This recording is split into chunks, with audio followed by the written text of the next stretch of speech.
Yadav Rahul Educare में आपका स्वागत करता हूं। दोस्तों, आज हम लोग क्लास 9th की एनसीईआरटी में chapter number 6 lines and angles है, उसे हम लोग देखना शुरू करते हैं। ठीक है, आज की वीडियो में हम लोग बेसिक कंसेप्ट और कुछ थ्योरम को देखा जाएगा कि एक्चुअली हमें सोचना क्या है इस चैप्टर को स्टार्ट करते समय। इस चैप्टर को जब हम सॉल्व करने जा रहे हैं उस समय हमें क्या सोचना है, कैसे हम लोग उस चीज़ को सोचेंगे, किस वे में हम लोग सोचेंगे जिसकी वजह से हम इस चैप्टर के आंसर को अच्छे ढंग से टैकल कर सकते हैं। ठीक है, इसका सॉल्यूशन अच्छे ढंग से हम लोग निकाल सकते हैं। बात समझ में? तो देखिए, लाइंस एंड एंगल्स जब पढ़ रहे हैं हम लोग, लाइंस एंड एंगल्स जब हम लोग पढ़ रहे हैं तो इसमें हमें कुछ बेसिक कॉन्सेप्ट जानना जरूरी है, कुछ ऐसी चीज़ें जानना जरूरी है जो कि मतलब हमें इस चैप्टर में बार बार यूज होगी और जो हम लोग पीछे पढ़ चुके हैं। ठीक है, नहीं याद होगा, इस वजह से मैं थोड़ा सा इसको रिवाइज कर देता हूँ। जिन बच्चों को ये चीज़ें तैयार होंगी उनके लिए रिवाइज हो जाएगा। ठीक है, तो सबसे पहले हमें ये जानना होगा कि पॉइंट क्या होता है, पॉइंट क्या होता है। उसके बाद हमें पता होना चाहिए कि लाइन क्या होता है। ठीक है, उसके बाद लाइन सेगमेंट क्या होता है। ठीक है, फिर देखा जाए तो रे क्या होती है। उसके बाद अगर बात किया जाए तो एंगल क्या होता है, आर्म क्या होता है। ठीक है, ये सब कुछ बेसिक कॉन्सेप्ट हैं, और भी चीज़ें हैं आगे हम लोग पढ़ते रहेंगे, पहले इसके ऊपर डिस्कस कर लेते हैं। तो लगभग सभी लोगों को पता होगा पॉइंट्स क्या होता है। ठीक है, ये बना दिया मैंने पॉइंट, है कि नहीं। लेकिन इसमें आपको जब डेफिनेशन देना हो, देखिए हर बार एक चीज़ ध्यान रखिएगा कि हमें अपने समझने का कंसेप्ट अलग होता है और उसको एक्सप्लेन करना हो किसी के सामने तो उसमें हमको थोड़ा सा फॉर्मल लैंग्वेज का इस्तेमाल करना पड़ता है। ठीक है, तो यहाँ पे हम समझ तो जाएंगे कि पॉइंट जो है ऐसे बना दिया तो ये पॉइंट हो गया। ठीक है, बट अगर इसकी डेफिनेशन की हम लोग बात करें तो पॉइंट क्या होता है, the figure which is dimensionless, which is dimensionless। ठीक है, एक ऐसा फिगर जो कि डायमेंशनलेस हो, मतलब न तो उसके अंदर उसमें लेंथ हो, न तो कोई ब्रीथ हो, न ही कोई हाइट हो। जब न तो लेंथ होगा, न ब्रीथ होगा, न हाइट होगा, तो ऐसे फिगर को ही हम लोग क्या कहते हैं, पॉइंट कहते हैं। ठीक है, यानी dimensionless figure is known as point. बात समझ में? उसके बाद अगर हम लोग बात करते हैं लाइन की, तो लाइन क्या होता है, लाइन एक ऐसा मतलब जैसे क्या होता है ना कि जैसे ये पॉइंट है, ये पॉइंट है, ये पॉइंट है, ये पॉइंट, ये पॉइंट, बहुत सारे पॉइंट्स ऐसे ऐसे मिल जाते हैं। ठीक है, बहुत सारे पॉइंट्स ऐसे ऐसे अगर आपको मिल जाएंगे, ठीक ना, तो इसी को हम लोग क्या कहते हैं, लाइन कहते हैं। तो आप कह सकते हो कॉम्बिनेशन ऑफ सारे पॉइंट्स को अगर हम लोग एक दूसरे से मिला दें, सारे पॉइंट्स को ऐसे, ठीक है, तो कॉम्बिनेशन ऑफ इनफाइनाइट पॉइंट्स, क्योंकि एक लाइन में ना पूरा इनफाइनाइट पॉइंट्स होते हैं, मतलब आप काउंट नहीं कर सकते। कहेंगे सर अगर यहाँ से यहाँ तक हम लोग पॉइंट बनाना शुरू करें तो कुछ तो काउंट हो ही जाएगा, लेकिन बच्चे हम लोग जो बनाते हैं ना उसमें भी एग्जैक्ट पॉइंट हम बना ही नहीं पाते हैं। कुछ ना कुछ अगर हम लोग बात करें कि हमने ऐसे करके पॉइंट बना दिया, ठीक है, ये मान लीजिए पॉइंट है, तो इसको अगर बात करेंगे तो कुछ ना कुछ रेडियस बन जाएगा, यानी एक सर्कुलर फिगर की तरह दिखने लगेगा। बस समझ में आया? वो पॉइंट नहीं होता है। हम पेन से भी जो पॉइंट लगाते हैं एक्चुअल में वो भी पॉइंट नहीं होता है। पॉइंट का मतलब एकदम डायमेंशन, उसमें कुछ हो ही ना तो लेंथ हो, ना तो ब्रीथ हो, ना तो हाइट हो। ठीक ना, तो इस वजह से हम जितना पतला बना सकते हैं, तो इस वजह से आपको क्या करना होता है कि जो भी हमारी लाइन होती है वो इनफाइनाइट पॉइंट का कॉम्बिनेशन होती है। बात समझ में आया? अगर इसको देखा जाए तो एक चीज ध्यान रखिएगा, ये पहला पॉइंट ये है कि ये कॉम्बिनेशन ऑफ इनफाइनाइट पॉइंट तो होती ही है, combination of infinite point, infinite points. इसके साथ साथ इसके अंदर एक और खासियत होती है, it has no end point.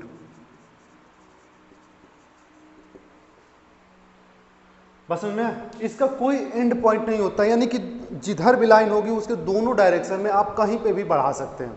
ठीक ना, कहीं पे भी, मतलब इधर भी आप बढ़ा सकते हैं और इधर भी आप बढ़ा सकते हैं, इसका कोई भी अंत नहीं होता। बात समझ में? इसका कोई अंत नहीं होता, ये अनंत होता है। ठीक ना, अगर लाइन सेगमेंट की बात करें तो इसका सेम डेफिनेशन होता है कि combination of infinite point, combination of infinite points. ठीक है, कॉम्बिनेशन ऑफ इनफाइनाइट पॉइंट्स को हम लोग क्या कहते हैं, लाइन सेगमेंट कहते हैं। तो आप कहोगे सर लाइन की भी डेफिनेशन आपने वही दिया और लाइन सेगमेंट की भी डेफिनेशन वही दिया, तो हम लोग कैसे डिफ्रेंशिएट करेंगे? तो उसके लिए आपको दूसरा क्या होता है कि it has two end points, two end points, ठीक है। यानी कि अगर हम ऐसे बना दें और यहाँ पे भी हमारा एंड पॉइंट हो, यहाँ पे भी हमारा एंड पॉइंट, यानी एरो ना हो, तो इस चीज को हम लोग क्या कहते हैं, लाइन सेगमेंट कहेंगे। बात समझ में आए? तो याद रखिएगा, तो अगर आपसे कोई पूछे लाइन सेगमेंट क्या होता है, तो आप ये भी कह सकते हैं the line which has two end point, ठीक है, वो वाली लाइन, वो लाइन जिसके दो एंड पॉइंट होते हैं, ठीक ना। तो लाइन, या आप ऐसे भी कह सकते हैं कि part of line which has two end. बात समझ में आया? यानी एक लाइन का एक पार्ट होता है। जैसे मान लीजिए कि हम लोग बात करें, अगर ऐसे करके हमने इस लाइन को बना दिया, अब इसमें से इतना पॉइंट मैंने मान लीजिए कि यहाँ से इसको हटा दिया और यहाँ से इसको हटा दिया, तो ये चीज जो बन गया वही क्या बना आपका, लाइन सेगमेंट। सेगमेंट का मतलब वही होता है पार्ट, ठीक है, फ्रेगमेंट, पार्ट जो होता है। तो जाहिर सी बात है लाइन का एक पार्ट जो होता है उसी को हम लोग क्या कहते हैं, लाइन सेगमेंट कहते हैं। बात समझ में आया? अगर आगे हम लोग बढ़ा जाए रे की तरफ, तो रे क्या होता है, रे एक ऐसा कॉम्बिनेशन होता है, इसको भी अगर आपको बात किया जाए डिफाइन करने के लिए, तो आप डिफाइन में यही करेंगे कि कॉम्बिनेशन ऑफ इनफाइनाइट पॉइंट। इसका भी डेफिनेशन आपको सेम होगा, कॉम्बिनेशन ऑफ इनफाइनाइट पॉइंट्स, लेकिन अंतर क्या होगा, अंतर होगा it has one and point, one and point. बात समझ में आया? इसके क्या होते हैं, एक एंड पॉइंट होता है, श्योर एक एंड पॉइंट होगा। जैसे अगर हम लोग फिगर बनाएं तो यहां से ऐसे कर दें और ऐसे, तो इसका एक एंड पॉइंट है, और एक किसी भी साइड को आप क्या कर सकते हैं, इसको ऐसे भी बना सकते हैं, यहां से लेके ऐसे कर दें, ठीक है। यानी किसी एक साइड को आप बढ़ा सकते हैं चाहे जितना, बट दूसरे साइड को एक फिक्स पॉइंट होता है जहां से आप बढ़ा नहीं सकते हैं। बात समझ में आया? तो यहां से देखिए, तो लाइन जो होता है, लाइन से ही अगर हम लोग बात करें तो ये लाइन रे और रेस लाइन सेगमेंट जो होते हैं वो लगभग एक जैसे होते हैं, बस थोड़ा सा अंतर होता है कि लाइन में कोई एंड पॉइंट नहीं होता, यानी दोनों साइड को आप एक्सपेंड कर सकते हैं। लाइन सेगमेंट एंड पॉइंट होता है, बट उसे आप एक्सपेंड नहीं कर सकते। बात समझ में आया? यानी कि लाइन सेगमेंट के पास दोनों एंड पॉइंट होते हैं, दोनों साइड एंड पॉइंट होता है, यानी आप वो फर्दर एक्सपेंड नहीं किया जा सकता। रे में क्या होता है कि रे का एक एंड पॉइंट होता है और दूसरे साइड को आप एक्सपेंड किए जा सकते हैं, जितना चाहे उतना एक्सपेंड कर सकते हैं। बात समझ में आया? अगर हम लोग एंगल की बात करें, तो एंगल देखिए होता क्या, इस तरीके का फिगर होता है, यहां से ऐसे, ठीक है। तो ये क्या है, एक तरीके से अगर हम लोग बात किया जाए तो एक रे या फिर लाइन सेगमेंट में हम कह सकते हैं। जैसे अगर हम लोग बात करते हैं किसी फिगर का, जैसे मान लीजिए कि हम लोगों ने बात किया इसका ऐसे, ठीक है, तो यहाँ पे क्या हो जाएगा, वही लाइन सेगमेंट हो जाएगा, यहाँ पे भी आपका लाइन सेगमेंट हो जाएगा। तो आप कह सकते हैं कि ऐसा लाइन सेगमेंट या फिर ऐसी रे जिसका एक पॉइंट क्या हो, कॉमन हो। दो रे ऐसे हो जिनका एक पॉइंट कॉमन है, या दो सेगमेंट ऐसे हो जिनका एक पॉइंट क्या हो, जो एंड पॉइंट उनका है वो कॉमन हो, ठीक है। जैसे अगर हम लोग बात करें यहाँ पे, तो इससे अगर स्टार्टिंग की बात करें तो ये इधर स्टार्ट हो रहा है और इसी पॉइंट से ये भी इधर जा रहा है, तो इस रे का और इस रे का दोनों का स्टार्टिंग पॉइंट यहाँ पे है ना। उसी तरीके से अगर हम लोग बात करें यहाँ पे, तो यहाँ का इसका ये जो लाइन सेगमेंट है, तो इसका स्टार्टिंग पॉइंट ये है और इसका भी स्टार्टिंग पॉइंट ये है। तो दो रे या दो लाइन सेगमेंट का जब स्टार्टिंग पॉइंट, या फिर आप कह सकते हो कि क्योंकि हम लोग पढ़ चुके हैं लाइन सेगमेंट के दो एंड पॉइंट होते हैं और रे का एक एंड पॉइंट होता है, तो जो लाइन सेगमेंट का और रे का, या फिर मतलब दो रे का एंड पॉइंट या दो लाइन सेगमेंट का एक एंड पॉइंट कॉमन हो, ठीक है, उसी को हम लोग क्या कहेंगे। और याद रखना उसमें कॉमन हो प्लस उनके बीच का ये जो आर्क बनता है ना, ये जो आर्क बना, इसी को हम लोग कहते हैं एंगल। बस समझ में आया?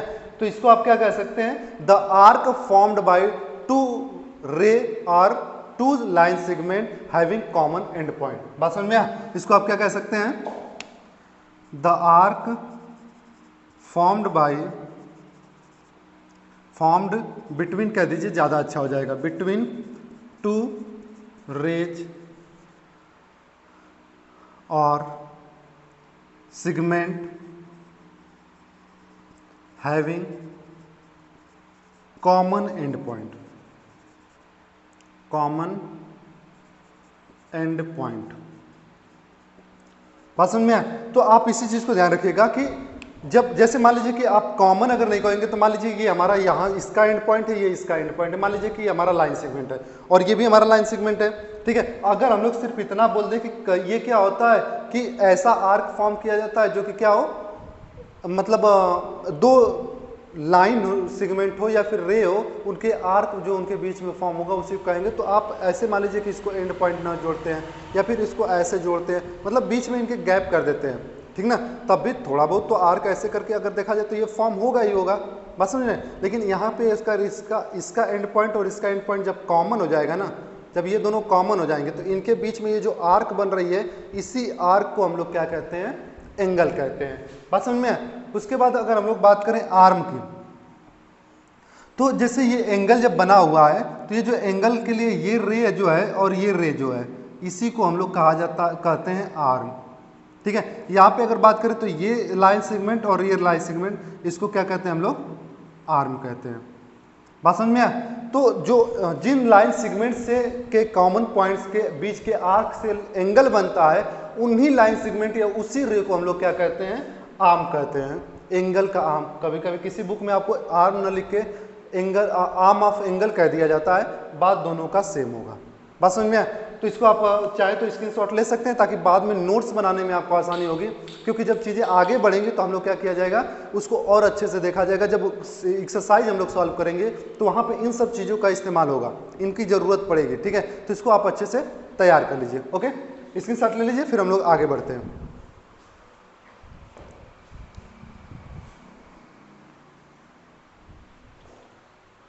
चलिए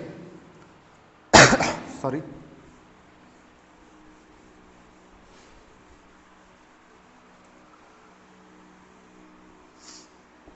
चलिए कुछ और चीज जो टर्म्स हैं उनको समझते हैं हम लोग। जैसे आर्म हो गया, तो आर्म के बाद आपको एक पूछता एडजेसेंट एंगल, एडजेसेंट एंगल, ठीक है। एक पूछा जाता है लीनियर पेयर, एक पूछा जाता है स्ट्रेट एंगल, स्ट्रेट एंगल, ठीक है। और एक पूछा जाता है आपसे vertically opposite, vertically opposite angle. बस में इस चीज को आपसे जब पूछा जाएगा तो यहाँ पे देखिए होता क्या है कि जब एडजेसेंट एंगल के बारे में हम लोग बात करेंगे तो एडजेसेंट एंगल किसे कहते हैं, तो अगर हम लोग डिफाइन करने जाए तो ये नॉर्मली ऐसे हो सकता है कि एडजेसेंट एंगल उन दो एंगल को कहेंगे। याद रखिएगा यहाँ पे जो भी हम लोग बात कर रहे हैं, दो या दो से अधिक एंगल की बात करने जा रहे हैं, ठीक है। एक एंगल तो क्या होता है हमने समझ लिया है। तो एडजेसेंट एंगल वो दो एंगल होते हैं जिनका कॉमन आर्म होता है, एक आर्म क्या होता है उनका कॉमन होता है, ठीक है। जैसे अगर हम लोग बात करें इसको, ये मान लीजिए हमारे पास है और इसके साथ मैंने इसको भी कर दिया, मान लीजिए ये हमारा ए है, ये हमारा ओ है, ये हमारा बी है और ये हमारा मान लीजिए डी है, ठीक है। तो यहाँ पे एक एंगल बन रहा है और एक एंगल यहाँ पे बन रहा है, ऐसे बन रहा है ना। तो इन दोनों एंगल के लिए अगर हम बात करें, तो अगर इस एंगल की हम लोग बात करें, इस वाले एंगल की, तो यहाँ पे देखिए एक आर्म ये है और एक आर्म ये है, उसके लिए दो आर्म यही होंगे। और इस वाले एंगल की बात करें तो यहाँ पे उसका एक आर्म ये है और एक आर्म यही है, यानी कि ये वाली आर्म अगर हम लोग बात करें ओडी, ओडी दोनों एंगल का कॉमन है, कॉमन है ना। इस वजह से आप कह सकते हैं कि ये दोनों एंगल के आपस में एडजेसेंट है। बात समझ में आया? एडजेसेंट एंगल किसे कहते हैं, यानी कि आप अगर लिखना चाहें तो ये लिख सकते हैं कि when there is a common arm, when there is a common arm between two angles, when there is common arm between two angles, then the angles are known as, then the angles are known as, angles are known as adjacent angle, adjacent angle, ठीक है। तो इस तरीके से आप कह सकते हैं कि जो एडजेसेंट एंगल होता है वो क्या होता है, जब दो एंगल के बीच में आर्म उनका कॉमन हो, ठीक है। देखिए कुछ बच्चे क्या करते हैं कि इस फिगर को मैंने देखा तो आप कहोगे कि दो एंगल जिनका क्या हो, एंड पॉइंट सेम हो, ऐसी कोई बात नहीं है। अगर हम लोग बात कर देते हैं जैसे रेक्टेंगल की बात करते हैं, मान लीजिए हमारे पास ए है, बी है, सी है और डी है, ठीक ना, ये हमारे पास रेक्टेंगल बन गया। अब रेक्टेंगल के लिए अगर हम लोग बात करें तो आप कह सकते हो कि सर ये वाला एंगल और ये वाला एंगल ये दोनों आपस में एडजेसेंट है। क्यों एडजेसेंट है? देखिए इस एंगल की अगर हम लोग बात करें तो इसका कॉमन आर्म एक आर्म ये हो जाएगा और एक आर्म ये हो जाएगा। इस वाले एंगल ए के लिए ये आर्म और ये आर्म बन जाएगा, पसंद में। अगर इस वाले एंगल की बात करें तो उसके लिए ये आर्म और ये आर्म बनेगा। तो ये वाली आर्म जो है, ये वाली साइड रेक्टेंगल की ये साइड इन दोनों एंगल की कॉमन आर्म बन रही है। इसका मतलब ये भी आपका क्या कहा जाएगा, एडजेसेंट एंगल कहा जाएगा। उसी तरीके से अगर यहाँ पे बात करें तो इसके लिए ये कॉमन पड़ रहा है इसके और इसके, तो ये और ये आपस में क्या कह जाएंगे, एडजेसेंट एंगल कह जाएंगे, ठीक है। अगर इसकी बात करें तो ये दोनों आपस में कह जाएंगे, इसकी बात करें तो ये दोनों आपस में कहेंगे। मतलब जिन दो एंगल के बीच में साइड कह लीजिए या फिर आर्म कह दीजिए, अगर कॉमन है तो वो दोनों एंगल आपस में क्या कहे जाएंगे, एडजेसेंट एंगल कहे जाएंगे। बात समझ में आया? तो एडजेसेंट एंगल, इसलिए डेफिनेशन पे थोड़ा सा ध्यान रखिएगा। मैंने बोला ना, देखिए फिगर देख के आप समझ सकते हैं, ठीक है, तो समझना भी जरूरी है हमारे लिए, क्योंकि समझेंगे नहीं तो क्वेश्चन ही नहीं कर पाएंगे, तो फिर बात ही खत्म, ठीक है। लेकिन किसी के सामने अगर हमको एक्सप्लेन करनी हो चीज़ों को तो उसके लिए हमको कुछ लैंग्वेज चाहिए होता है। मैंने स्टार्टिंग में ही बोला कि हमको कुछ फॉर्मल लैंग्वेज चाहिए, वो फॉर्मल लैंग्वेज हमारे पास यहाँ है, ठीक है। उसके बाद अगर हम लोग बात करें लीनियर पेयर, तो लीनियर पेयर क्या होता है? लीनियर पेयर आपका ऐसा होता है कि एक स्ट्रेट लाइन हो, ठीक है, एक स्ट्रेट लाइन हो और उसके बाद कहीं पे कोई और मतलब उसमें से रे निकल जाए, किसी एक पॉइंट से कोई रे निकल जाए, ठीक है। मान लीजिए यहाँ से रे निकली है, ठीक है, ये मान लीजिए कि आपका डी हो गया, ठीक ना। तो यहाँ से ये वाला जो एंगल होगा और ये वाला जो एंगल होगा, यानी ये भी आप कह सकते हो कि एडजेसेंट एंगल है, कह सकते हैं कि नहीं? क्योंकि देखिए इसका कॉमन और इसका कॉमन, मतलब ये जो एंगल है इसका कॉमन और इस वाले एंगल का ये वाला कॉमन, दोनों के लिए साइड ओडी जो है या रे ओडी जो है वो क्या है, आपका कॉमन है। इसका मतलब इस एंगल को और इस एंगल को दोनों को आप क्या कह सकते हैं, एडजेसेंट कह सकते हैं। बात समझ में आ रही है ना? एडजेसेंट इसको कह सकते हैं। तो जब हम इसको एडजेसेंट कह सकते हैं तो आप एक तरीके से कह सकते हो कि लीनियर पेयर भी एक तरीके का एडजेसेंट एंगल ही होता है, बट यहाँ पे वो जो फॉर्म करता है वो एक किसी स्ट्रेट लाइन पे फॉर्म करता है। बस समझिए, तो लीनियर पेयर भी एक तरीके क्या होता है, एडजेसेंट एंगल ही होता है, लेकिन वो फॉर्मेशन कहाँ होता है, ये पर्टिकुलर फॉर्मेशन हो गया कहाँ पे, एक स्ट्रेट लाइन पे, ठीक है। तो आप इसको लीनियर पेयर, और एक चीज ध्यान रखिएगा, जो लीनियर पेयर होता है ना, सम ऑफ एंगल्स ये इक्वल टू 180 होता है। लीनियर पेयर में जो एंगल का दोनों का सम है, जैसे इसका और इसका दोनों को ऐड करेंगे तो किसके बराबर होगा, 180 का। क्यों? क्योंकि ये स्ट्रेट लाइन पूरी 180 की होती है, तो इसमें अब भाई पार्ट हो गया तो उससे क्या फर्क पड़ता है। जैसे अगर मान लीजिए कि कोई 90 है बट उसमें 30 30 30 3 कर दीजिए तो उससे क्या फर्क पड़ता है, तो टोटल तो 90 ही होगा ना। तो इसलिए आप कह सकते हो कि जो लीनियर पेयर होते हैं वो क्या होते हैं, हमेशा वो उनका सम जो होता है दोनों का वो 180 होता है। स्ट्रेट एंगल जो होता है ये भी लगभग लीनियर पेयर की तरह ही होता है। कुछ किताबें तो स्ट्रेट एंगल देती ही नहीं है, सिर्फ लीनियर पेयर की बात कर देती है, ठीक ना। लेकिन स्ट्रेट एंगल को अगर समझना हो, मान लीजिए कहीं पे दे दिया गया और आप समझने में चूक कर रहे हैं कि सर ने तो कब बताया ही नहीं था, उन्होंने तो एडजेसेंट बताया, लीनियर बताया और उसके बाद सीधे चले गए वर्टिकली अपोजिट पे। स्ट्रेट एंगल किस खेत की मूली आ गई है ना, किस चिड़िया का नाम आ गया। तो इसलिए हम क्या करेंगे, ये भी एक स्ट्रेट लाइन है, इसमें क्या है, ऐसे रह गई, ऐसे रह गई, ऐसे रह गई, ठीक है। मान लीजिए ये डी है, ये ई है और ये एफ है, ठीक है ना। तो यहाँ पे क्या होगा कि ये एंगल और ये एंगल, इनका अगर हम लोग सम कर दें चारों एंगल का, तो ये भी क्या होगा, 180 का होगा, ठीक ना। तो बस फर्क लीनियर वाले में और स्ट्रेट एंगल में ये होता है कि जब दो एंगल एक स्ट्रेट लाइन पे सिर्फ दो एंगल बने तो वो लीनियर पेयर होगा। बस समझ में आया? वो क्या होगा, लीनियर पेयर। पेयर का मतलब दो ही होता है, ठीक है। और स्ट्रेट एंगल की अगर हम लोग बात करें तो यहाँ पे क्या होगा कि जब उसी स्ट्रेट लाइन पे दो से अधिक एंगल हो जाए, बात समझ में आई, दो से अधिक एंगल हो जाएंगे तो उसी को हम लोग क्या कहेंगे, फिर हम कहने लगेंगे उसको स्ट्रेट एंगल। बात समझ में आया? तो सिर्फ माइनर सा डिफरेंस है इसमें कि जब दो एंगल होंगे किसी स्ट्रेट लाइन पे तो that will be your linear pair, and when there are more than two angles on a straight line, then it will comes under the category of straight angle, right? बात समझ में आए? इसको देखिएगा, जैसे vertically opposite में क्या होता है कि एक लाइन यहाँ पे है और एक लाइन यहाँ पे है, ठीक है, दो लाइन सेगमेंट भी हो सकते हैं, ठीक ना, दो रे भी हो सकती है, दो लाइन भी हो सकते हैं। जब मान लीजिए कि इसको अगर मैं कहूँ ए, इसको कहूँ मैं बी, इसको मैं कहूँ सी और इसको मैं कहूँ डी, मान लीजिए कि ओ पे एक दूसरे को क्या कर रही हैं, इंटरसेक्ट कर रही है, एक दूसरे को कट कर रही है, ठीक है। तो यहाँ पे ये वाला जो एंगल होगा, ये वाला, इस वाले का क्या होगा, वर्टिकली अपोजिट कहा जाएगा, ठीक है। वर्टिकल मतलब समझते हैं ना, उल्टा, तो एकदम मतलब जितना इधर है उतना इधर भी है, ठीक है। उसी तरीके से अगर इस एंगल की हम लोग बात करें ऐसे और इस एंगल की, तो ये भी आपस में क्या होगा, वर्टिकली अपोजिट होगा। और वर्टिकली अपोजिट एंगल क्या होते हैं, हमेशा हमेशा हमेशा इक्वल होते हैं। बस समझ में? तो ये आपका क्या होगा, स्ट्रेट एंगल हो गया। जब मोर देन टू लीनियर मतलब more than two angles are formed on a straight line is known a straight angle, ठीक है। And when two lines intersect each other at a point, then the opposite angles from its vertex is known as vertically opposite, ठीक है। तो यहाँ पे देखिए, इसको हम लोग क्या कहते हैं, वर्टेक्स कहते हैं। जैसे मैंने बताया ना कि जहाँ पे ये एंगल बन रहा है, जैसे मान लीजिए कि मैं यहाँ पे बना देता हूँ, ये जैसे एंगल बन गया, तो इस चीज को हम लोग क्या कहने लगेंगे, वर्टेक्स का नाम देंगे। जैसे इसको हम लोग क्या कहेंगे, वर्टेक्स कहेंगे। तो जहाँ पे जिस एंगल में जो कॉमन पॉइंट होता है ना, उसी कॉमन पॉइंट को हम लोग क्या कहते हैं, वर्टेक्स कहते हैं। तो यहाँ पे भी ये कॉमन पॉइंट होगा, इस वाले एंगल का और इस वाले एंगल का कॉमन पॉइंट होगा।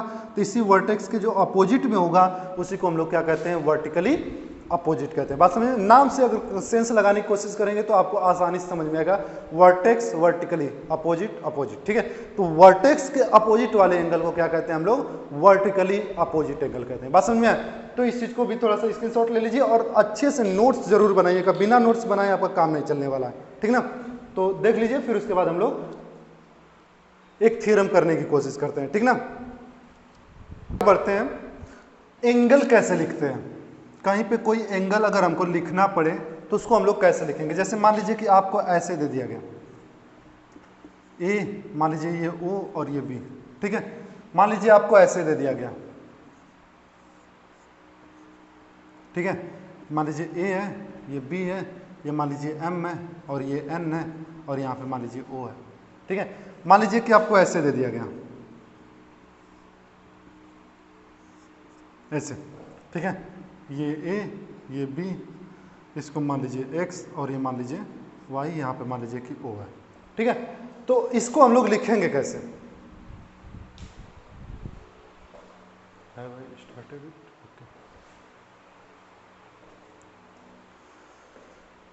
ठीक ना। तो यहाँ पे देखिए हम लोग कैसे करेंगे। तो कुल मिला के बात यह है कि जब भी हम किसी एंगल को लिखने जाते हैं तो हमें ध्यान ये रखना है कि जो इसका कॉमन पॉइंट है, ये एंगल लिखते समय हमेशा बीच में होना चाहिए। बस समझ में, हमेशा क्या होना चाहिए, बीच में होना चाहिए। कोई कहेगा बच्चे आप लोगों में से कि सर ये क्या बता रहे हैं, तो हमें पता है, मुझे भी पता है कि ज़्यादातर लोगों को ये पता होगा, ठीक है। लेकिन अभी भी इस चीज़ को नकारा नहीं जा सकता कि आप लोग अभी भी कोरोना काल से आए हैं, ठीक है। और उसमें क्या है, आप उस लेवल पे नहीं पढ़ाई कर पाए हैं जो लेवल होना चाहिए था। बस समझ में, इस वजह से मैं बता दे रहा हूँ, जिसको अगर अच्छे से आता होगा उसके लिए ठीक है। जो बच्चे एकदम बेसिक से स्टार्ट कर रहे हैं उनको कुछ समझ में नहीं आ रहा है कि ये लाइन्स एंड एंगल्स क्या होता है, क्योंकि देखिए ज्योमेट्री का जो पोर्शन होता है वो टिपिकली अगर देखा जाए थोड़े से अदर टॉपिक से, तो ऐसा माना जाता है कि थोड़ा सा, ये थोड़ा सा, ज़्यादा नहीं, थोड़ा सा हार्ड होता है। बस समझ में। तो यहाँ पे क्या हो गया आपका कि जब हमको मान लीजिए कि हमको ये वाला एंगल बताना है, ये एंगल बताना है, तो हम क्या करेंगे, एंगल का सिंबल ये होता है, एंगल का हल्का सा टेढ़ा करके एल टाइप में, बट थोड़ा सा टेढ़ा, जैसे एल ऐसे बनता है, आप ऐसे नहीं बनाओगे, इसको ऐसे बनाओगे, ठीक ना। तो इस तरीके से एंगल का सिंबल देंगे और बीच में हम लोग लिखेंगे उस वर्टेक्स को जिस वर्टेक्स पे हमको एंगल बनाना है, ठीक है। और उसके बाद इसके दोनों साइड की जो आर्म होगी आप उसको लिख देंगे, एक आगे एक पीछे, ठीक है। आप कहोगे सर मेरा मन करे कि इसको ऐसे लिख दे, बी को आगे और ए को पीछे, मन कर सकता है तो करने दीजिए, वो भी सही होगा। बात समझ में आया? तो यानी आर्म आगे पीछे हो सकते हैं, बट जो वर्टेक्स होगा वो हमेशा हमेशा हमेशा कहाँ रहना चाहिए, बीच में होना चाहिए। बात समझ में आया? अगर इस पे हम लोग बात करें, अगर हमको इस एंगल को लिखना हो तो क्या लिखेंगे? देखिए वर्टेक्स इसका क्या है, O है, इसके एक आर्म को ले लीजिए M, दूसरी आर्म को ले लीजिए A, तो ये आपका बन गया। इसको आप चाहें तो ये भी लिख सकते हैं एंगल AOM, दोनों में से कुछ भी आप लिख सकते हैं, ठीक है। मान लीजिए कि हमको ये बताना है इस वाले एंगल को, तो इस वाले एंगल के लिए ये वाला हमारा ये एंगल है, इस वाले एंगल को बताने के लिए हम लोग क्या कहेंगे, फिर से वही बात है, O को बीच में रखेंगे, यहाँ पे क्या है M है और यहाँ पे क्या है B है, तो एंगल MOB। बस समझ में आया? अगर हमको इसको बताना है तो इसके लिए क्या करेंगे, एंगल लगाएंगे, O को बीच में रखेंगे, यहाँ से B हो जाएगा, O हो जाएगा और N हो जाएगा, सॉरी O तो पहले लिख चुके हैं, BON, ठीक है। अगर हम लोग बात करें इसको बताना है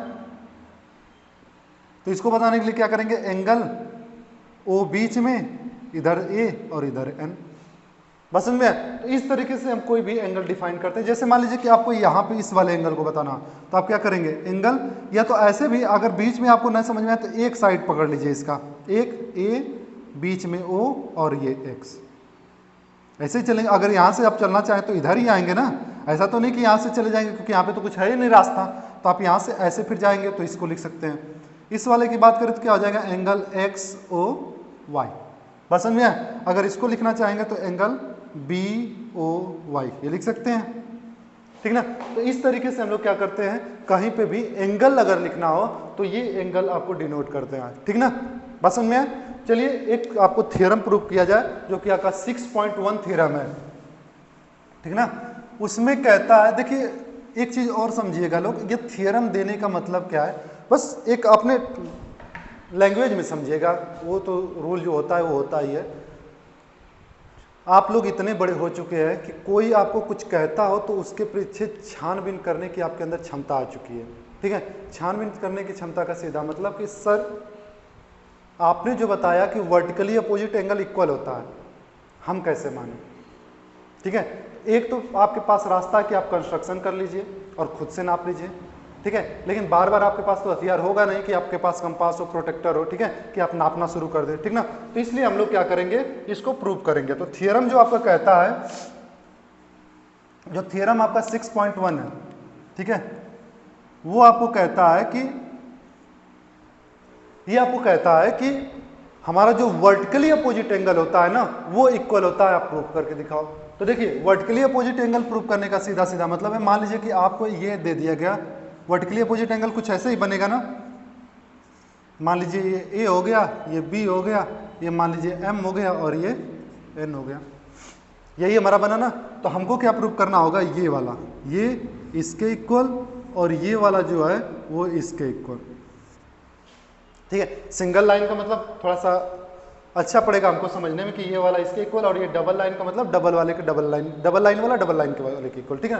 तो देखिए प्रूव करने के लिए हमको ऐसा नहीं कि हम डायरेक्टली प्रूव करने लगेंगे, ठीक ना।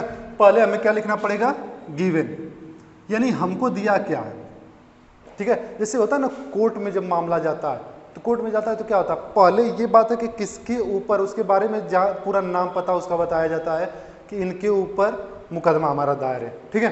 तो यहाँ पे भी आपको गिवन लिखना पड़ेगा। गिवन में आपको क्या दिया गया है, AB and MN are lines intersecting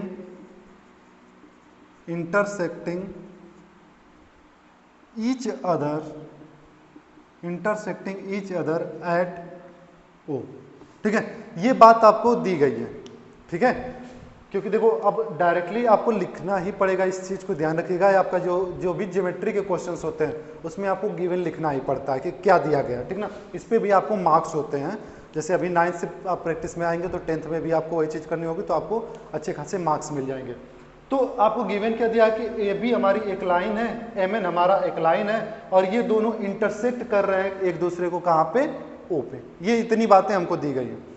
फिर उसके बाद दूसरी बात क्या होती है कि हमें प्रूव क्या करना है, लक्ष्य हमें पता होना चाहिए हमेशा, चाहे जिंदगी का लक्ष्य हो चाहे अपना क्वेश्चन सॉल्व करने का लक्ष्य। जब तक आपको लक्ष्य नहीं पता होगा तब तक आप उसके अकॉर्डिंग काम नहीं कर पाएंगे, ठीक ना।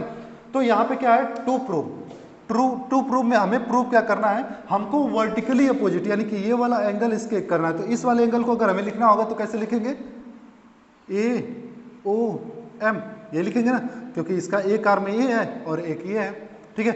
ये इक्वल होगा किसके, एंगल BON के। बात समझ में आया? AOM जो है वो BON के इक्वल होगा, ठीक है, कोई दिक्कत? अब इसमें देखिए, मान लीजिए एक चीज और, जैसे ये वाला तो एक एंगल हमने प्रूव कर लिया, अब इस एंगल को क्या करना है, इस एंगल के इक्वल प्रूव करना है। तो इसको अगर हम इस एंगल को लिखने चाहें तो कैसे लिखेंगे, angle BOM equal to angle AON, ये लिख सकते हैं।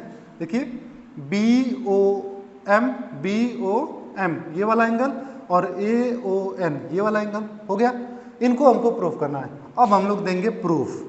कोर्ट में मामला अगर चल रहा हो तो प्रूफ तो देना ही पड़ेगा ना, है कि नहीं? जैसे वकील होते हैं तो वो लोग करते हैं ना, उसी तरीके से हमको यहाँ पे प्रूफ देना पड़ेगा। तो हम लोग क्या लिखेंगे, ऑन द स्ट्रेट लाइन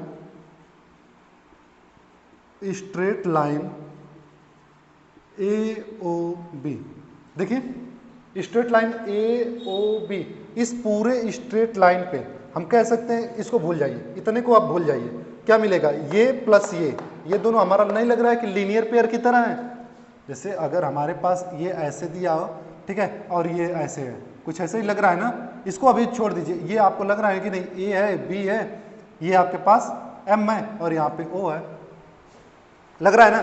तो इसी को तो मैं बताया हूं अभी कि ये क्या है, आपका लीनियर पेयर है। एक स्ट्रेट लाइन पे दो एडजेसेंट एंगल होंगे तो लीनियर पेयर होगा, अभी मैं बताया हूं, ठीक है। थोड़ा सा मैंने कहा था कि इसको नोट्स कर लीजिएगा, और हालांकि आपको नोट्स करने के लिए, नोट्स बनाने के लिए मैं टाइम नहीं दे रहा हूं, तो आप स्क्रीनशॉट लेने के लिए मैं टाइम दे रहा हूं। आप उसका स्क्रीनशॉट ले लीजिए, फिर उसके बाद आराम से बैठ के उसका नोट्स बनाना स्टार्ट कर दीजिए, ठीक ना। ये आपको बहुत आगे काम आने वाली चीज़ है, क्योंकि अभी हम लोग ये डेमो क्लास एक तरीके से आपके लिए है, ठीक है। उसके बाद जब एप्स पे आप आएंगे, जो हमारा ऐप राहुल एडुकेयर नाम से प्ले स्टोर पे मिल रहा है, जब उस पर स्टडी स्टार्ट होगी तो यहाँ पे जैसे हम लोग चैप्टर तो करेंगे, साथ ही इस चैप्टर से रिलेटेड कॉम्पिटिटिव एग्जाम में कैसे क्वेश्चन पूछे जाते हैं। देखिए, हमें बोर्ड को भी पढ़ना है, हमें आपके सिलेबस को भी पढ़ना है, आपके एग्जाम को भी क्रैक करना है, साथ ही साथ आपको प्रिपेयर करना है कि आप आने वाले जो कॉम्पिटिटिव एग्जाम्स होंगे उसमें कैसे क्रैक करेंगे। और ज्योमेट्री से क्वेश्चंस आते हैं, जो भी मैथ्स के एग्जाम होते हैं, जिसमें भी मैथ्स आता है वहाँ पे ज्योमेट्री के क्वेश्चन अक्सर आते रहते हैं, ठीक है। तो इस चैप्टर से रिलेटेड जितने भी क्वेश्चन आपके बोर्ड किसी भी कंपटीशन में आए होंगे पिछले 10 सालों में, उन सारे क्वेश्चंस को हम लोग इकट्ठा करके उसको भी आपको सॉल्व करवाएंगे, जिसकी वजह से आपकी प्रिपरेशन इस लेवल पे बन जाए अभी से कि इस चैप्टर से आने वाला हर एक क्वेश्चन आप कर सके। अभी हम लोग चूंकि एनसीईआरटी को ही फोकस कर रहे हैं, एनसीईआरटी का पूरा जब चैप्टर खत्म हो जाएगा उसके बाद आर.एस. अग्रवाल और आर.डी. शर्मा की भी वीडियोज आपको मिलेंगी, है ना। क्योंकि यहाँ पे देखिए, कुल मिला जुला के हमारा मोटिव ये है कि आपके पास ये उन बच्चों के लिए ज़्यादा कारगर होने वाला है जिन बच्चों के पास या तो अच्छी ढंग से देखा जाए कि फैमिली सपोर्ट अच्छा नहीं मिल पा रहा है, फैमिली बैकग्राउंड अच्छा नहीं है, या फिर जो बच्चे पढ़ना तो चाहते हैं बट उनको आस पास में कोई अच्छी कोचिंग नहीं मिल रही, ठीक है। या फिर वो बच्चों, उन बच्चों के लिए भी है, क्योंकि देखिए आप घर पे खरीदेंगे तो बहुत खरीदेंगे, एनसीईआरटी खरीदेंगे, आर.एस. अग्रवाल या आर.डी. शर्मा खरीदेंगे, कोई एक ही बुक आप एफोर्ड कर पाएंगे, ठीक है। तो ये उन बच्चों के लिए भी है, क्योंकि यहाँ पे आपको एनसीईआरटी, आर.एस. अग्रवाल और आर.डी. शर्मा ये तीनों बुक का कॉम्बिनेशन मिलने वाला है, ठीक है। तो आपके पास कई सारे फायदे होंगे, एनसीईआरटी भी पढ़ेंगे, आर.एस. अग्रवाल भी पढ़ेंगे, आर.डी. शर्मा भी पढ़ेंगे, उसके साथ साथ जितने कॉम्पिटिटिव लेवल्स में क्वेश्चंस पूछते हैं, किस तरीके से कान घुमाता है, कैसे करके चीज़ों को पकड़ता है, उसको हम आपको यहाँ पे समझाने की कोशिश करेंगे और आपको अभी से उसके लिए प्रिपेयर करना स्टार्ट करेंगे। बात समझ में आए? तो इस वजह से ये चीज़ आपको यहाँ पे बहुत ही बेनिफिशियल होने वाला है और बहुत ज़्यादा आपको यहाँ पे कास्ट भी पे नहीं करना है। मेरा पूरा मोटिव यही है कि उन बच्चों को, जो बच्चे पढ़ना तो चाहते हैं, अच्छा करना चाहते हैं, लेकिन उनको कोई ना कोई, जैसे होता है ना, गांव में बच्चे हैं उनको अच्छी कोचिंग नहीं मिल पा रही है, या फिर कहीं पे भी आप कोचिंग करने जाओगे तो वहाँ पे क्या होगा कि कोई एक सब्जेक्ट आपको मिलेगा, या तो मैथ्स मिलेगा, ज़्यादातर बच्चे मैथ्स की कोचिंग करते हैं, है ना, साइंस नहीं मिलेगा। मान लीजिए कोई टीचर हैं जो साइंस भी पढ़ा ले रहे हैं, आपको मैथ्स भी पढ़ा रहे हैं, तो आपको इंग्लिश नहीं पढ़ाएंगे। मान लो इंग्लिश भी पढ़ा रहे हैं तो वो एसएसटी नहीं पढ़ाएंगे, एसएसटी भी पढ़ा रहे हैं तो आपको हिंदी नहीं पढ़ाएंगे। यानी यहाँ पे आपको 5 के 5 सब्जेक्ट जो हैं, जो मेन सब्जेक्ट हमारे हैं, उन 5 सब्जेक्ट को हम लोग क्या करेंगे, यहाँ पे सॉल्व करेंगे, उनसे रिलेटेड क्वेश्चंस को देखेंगे और एक प्रॉपर टोटल वे में जो होता है हम उस तैयारी को करना शुरू करेंगे, जो इस लेवल पे आने के बाद, इन टॉपिक को पढ़ने के बाद एक नॉर्मली कोई भी बच्चा चाहे वो किसी लेवल पे हो वो उस क्वेश्चन को कर ले, ठीक है। उसके बाद ये जब चैप्टर्स खत्म होंगे तो आपको टेस्ट भी ऑर्गेनाइज किया गया है एप्स के थ्रू। उस ऐप में आप जाएंगे, राहुल एडुकेयर प्ले स्टोर पे मिलेगा, वहाँ पे आपको ऑनलाइन टेस्ट भी होगा जो कम्पिटिटिव लेवल के टेस्ट होंगे या फिर जो भी मतलब ऐसे टेस्ट होंगे जो रिस्टेंट, अभी मान लीजिए कोई एग्जाम हुआ और ऐसा लगा कि इस लाइन्स एंड एंगल से क्वेश्चन आया है, वहाँ पे भी आपको जो क्वेश्चन होंगे तुरंत सॉल्व करवाए जाएंगे और आपको दिखाए जाएंगे कि अभी की मेहनत आपको आने वाले समय में कितना अच्छा आपको आपका फ्यूचर बनाने वाली है, ठीक है। तो देखिए आना स्ट्रेट लाइन ए ओ बी, ए ओ बी का ये स्ट्रेट लाइन हो गया, तो इस पे ये और ये दोनों क्या मिल रहे हैं आपको, लीनियर पेयर मिल रहे हैं। तो आप ऐसे लिख सकते हैं, देखिए ये और ये दोनों लीनियर पेयर बन रहे हैं, तो इसको क्या लिख सकते हैं, ए ओ एम, तो यहाँ पे लिखिए angle A O M equal हो जाएगा किसके, एंगल बी ओ एम के। ए ओ एम किसके इक्वल होगा, बी ओ एम के। याद रखिएगा हमको रीजन भी देना पड़ेगा इस ज्योमेट्री चैप्टर में, आपको रीजन हर लाइन पे कोई भी चेंजेज आप करेंगे वहां पे रीजन श्योर देना पड़ेगा, ठीक है, क्योंकि इस पे भी मार्क्स कटते हैं। तो यहाँ पे क्या हो जाएगा, A O M B O M के इक्वल है, रीजन हमने क्यों ऐसा कहा, सॉरी इक्वल नहीं होगा 80 का होगा, बी ओ एम ये क्या है 180 का है, रीजन क्या हो जाएगा लीनियर पेयर। पसंद में ए ओ एम जो है वो बी ओ एम के क्या है, दोनों का सम, या फिर आप कह सकते हो कि लीनियर पेयर हमेशा क्या होते हैं, सप्लीमेंट्री होते हैं। सप्लीमेंट्री का मतलब दोनों को सम किया जाए तो 180 आएगा, ठीक है। इसको आप इक्वेशन नंबर 1 बना लीजिए, ठीक है। एंड ऑन लाइन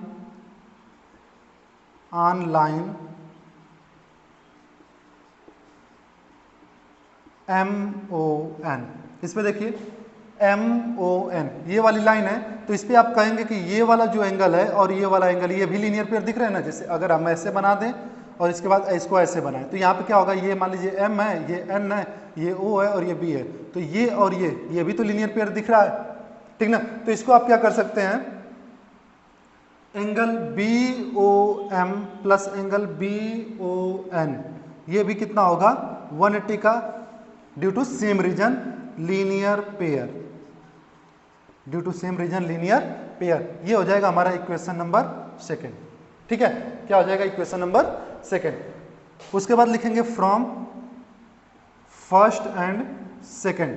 फर्स्ट में देखिए आपका इधर ये राइट हैंड साइड 180 है, सेकंड वाले में भी राइट हैंड साइड 180 है। तो जब किसी दो इक्वेशन में एक साइड इक्वल होगा तो दूसरा साइड भी आपस में क्या होता है, इक्वल ही होता है, ठीक ना। तो यहां पे आप क्या कर सकते हैं, लिखेंगे angle A O M plus angle B O M equal to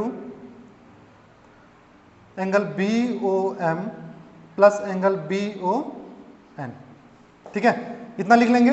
अब यहां पे क्या करेंगे, देखिए बी ओ एम यहाँ पे भी और बी ओ एम यहाँ पे भी, दोनों कैंसिल हो जाएंगे आपस में, तो बचेगा क्या आपके पास, बचेगा angle A O M equal to angle B O N, यही बचा ना। तो देखिए ए ओ एम जो है वो बी ओ एम के इक्वल हमारा आ गया है ना, A O M B O N के इक्वल आ गया ना, यही तो हमको प्रूफ करना था, ठीक है। अब दूसरा वाला जो होगा ना, चूंकि सेम प्रोसेस से होगा, सारी चीजें सेम होंगी, तो हमको दोबारा करने की जरूरत नहीं होगी, नहीं तो फिर से आपको ये सारी चीजें करनी होंगी, तो आप दोबारा नहीं करेंगे, डायरेक्टली लिख देंगे सिमिलरली, यानी इसी तरीके से, यानी कि जो प्रोसेस हमने किया सेम उसी फॉर्मेट पे हम लोग क्या करेंगे, इसको भी प्रूव करेंगे। तो ये मतलब ये मत कहिएगा कि मैं बता रहा हूं, ये सीबीएसई द्वारा मान्य है, ठीक है, सीबीएसई का किसी भी बोर्ड द्वारा ये मान्य है, ठीक है। तो यहाँ पे आप क्या करेंगे, angle B O M equal to angle A O N, ठीक है, ये हमारा ये भी बन गया और ये हो गया हमारा प्रूव्ड। बात समझ में आया, हेंस प्रूव्ड भी लिख सकते हैं या फिर प्रूव्ड भी लिख सकते हैं, बात समझ में आया। तो ये पूरा हमारा क्या हुआ, इस तरीके से हम लोगों ने प्रूव कर लिया कि हमने जो बताया था आपको कि वर्टिकली अपोजिट एंगल इक्वल होते हैं, देखिए हमारा प्रूव करने के बाद भी आ गया, ठीक ना। तो ये आपका प्रूव हो चुका है। बाकी कल जब हम लोग नेक्स्ट वीडियो में देखा जाएगा कि एक्सरसाइज को कैसे सॉल्व करते हैं, क्योंकि 6.1 में यही आपको थ्योरम है, उसके बाद आपको एक्सरसाइज दिया गया है, ठीक ना। तो आज के वीडियो में बस इतना ही रखते हैं, पहले इसको स्क्रीनशॉट ले लीजिए,